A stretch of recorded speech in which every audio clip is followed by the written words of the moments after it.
સોના ભાભી phone Sonal ભાભીનો phone.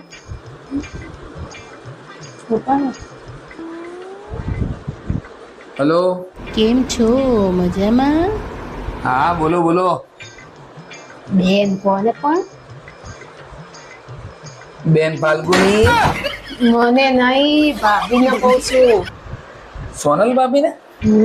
અરે અમને સ્કૂલમાં શીખવાડતા હતા, બેન બેન કહેતા જાઓ ને મળતા લાભ લેતા જાઓ. બહુ સારા છે, મને તો ગમે છે. હું એમને ગમ તો લઈ આવ્યા તા ને. અરે હું એમને ગમું છું, એ મને ગમે છે. તો વાંધો કોને હતો? વાંધો એના વરને છે, મને તો ક્યાં તકલીફ જ છે. ચલો તમે ચલો આમ. बाय बाय टाटा बाय गया।